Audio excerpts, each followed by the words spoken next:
Welcome back to the deep dive. It's Thursday, February 5th, 2026. I was sitting at my desk this morning just staring at all my notifications, and I had this slightly terrifying realization. Yeah.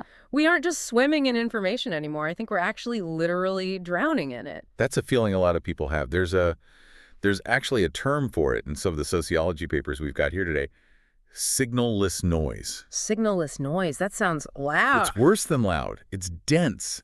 It's, when the sheer volume of data articles, Slack messages, research, social feeds, it gets so overwhelming that it just stops being informative. Right. It just becomes a hum, like a background static that your brain physically cannot process manually anymore. That feels so incredibly accurate. It's like Mhm. standing in the middle of a stock exchange floor. Everyone's shouting, but you can't actually make out a single word. And that's pretty much the problem we are tackling today. We've got this massive stack of reports and tech analyses in front of us, and they all claim we're moving out of the information age and into something new. Something that they're calling the agentic era. The agentic era. Yeah, and the central idea here, the thesis, is that we're moving away from search, typing keywords in a box and scrolling and moving toward synthesis. We're talking about content intelligence. Okay, so the mission for this deep dive is to really unpack the toolkit for this new era.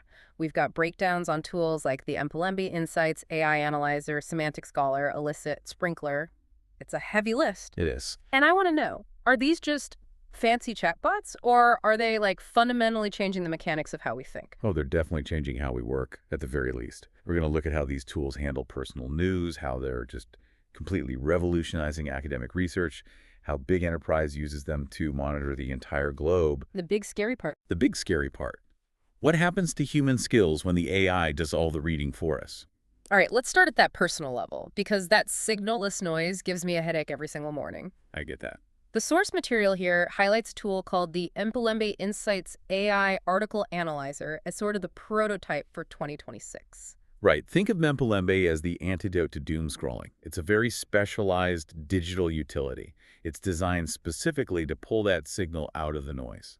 So I give it a URL or I paste in some text. What is it doing that's so different from, say, the AI summaries we were seeing back in 2023 or 2024? The big difference is in the architecture and the nuance of the output.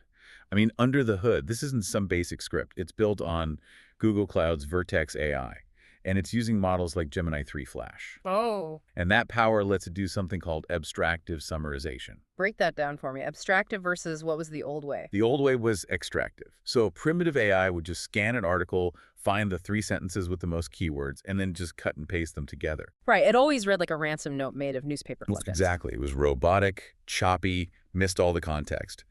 Abstractive summarization means the AI actually reads the text, it builds an internal model of the concepts, and then it writes brand new sentences to explain it to you.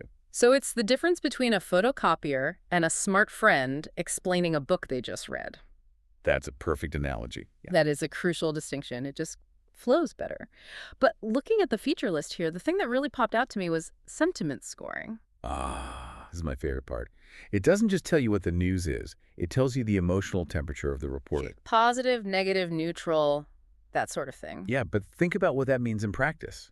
You're reading a piece on, say, a new economic policy. Empolembi might flag the sentiment as highly negative. Okay. And that forces you to pause and ask, is the policy actually bad? Or is the author just angry? It helps you triangulate media bias and framing, like instantly. It's like an emotional spell check for your newsfeed. Exactly. It's this whole meta layer of media literacy that's usually invisible. That's actually really useful, especially in an election year or during some kind of crisis. You can separate the facts from the fury. Incredibly useful. And there's one more technical thing about Empolembi that the privacy nerds in our audience will appreciate. Oh, yeah. It relies really heavily on your local browser cache for storing recent analyses. Wait, so it's not sending everything I look up to some central master brain server to be stored forever? Well, it processes in the cloud to use the LLM, but the record of what you researched, your history, that lives locally on your machine. So if I clear my browser cache, it's gone. Gone. So if you're researching something sensitive or, just embarrassing, Yeah. it's not building a permanent profile on you. That's a huge deal. It prioritizes user sovereignty. It does. It means you have to be a bit more proactive, like print to PDF if you want to save something long term, but it's a very 2026 approach. We're seeing this swing back toward data ownership. I like that. It feels less like I'm the product and more like I'm the user. But okay, let's scale up. Reading the morning news is one thing. Doing deep, heavy research, that's a totally different beast. I'm having flashbacks to grad school. Drowning in PDFs, losing citations. Crying in the library, we've all been there. Totally. The SAC calls this next section the academic revolution. And it really is a revolution. If AMPLMB is for the news, then for deep research, we have this kind of triad of tools: Semantic Scholar, Elicit, and Cite. Okay, let's start with Semantic Scholar. The notes describe it as the connector. What's that about? Right. So the old way of researching was what we called keyword matching. You'd type climate change effects, and Google would give you anything with the words climate and change. And the first 10 results are usually ads or some totally irrelevant blog post. Always. Semantic Scholar uses semantic understanding. It gets the intent of your query.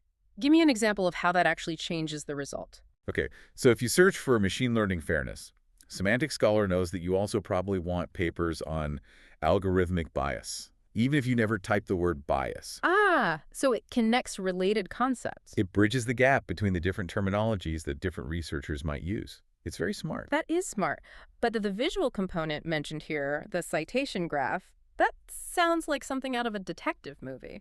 It basically is. Imagine a family tree, but for ideas. You could look at one important paper and see all these lines connecting it to every paper that influenced it, and every paper it influenced later on. Okay, that's cool. But, and this is the key, it filters for what it calls influential references. How does it define influential? Because, I mean, people cite stuff for all kinds of reasons. Sometimes I just cite a paper to pad the bibliography so it looked like I did more work. We all did. Or you cite a paper just to say, this person is wrong. Semantic Scholar analyzes the context of the citation. So if a new paper heavily relies on the methodology or results of an older one, it marks that as influential. It just cuts through all the fluff. You can find the foundational study in 3 clicks instead of 3 days.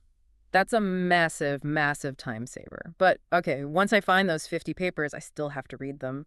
And that's where Elicit comes in, right? The workflow automator. Elicit is, and I'm not exaggerating, it's just magic for researchers. The killer feature is the literature matrix. I love the sound of that. Walk us through it. All right, picture this. You got 20 PDFs on a clinical trial, different sample sizes, different dosages, different outcomes. And normally you'd build some messy Excel sheet by hand, opening each PDF, finding the number, typing it in. Which takes hours, and you always make a typo. Always. With Elicit, you just upload the PDFs. You tell it the variables you want, and you get this clean table. Column A, sample size. Column B, dosage. Column C, result. Across all 20 papers at once.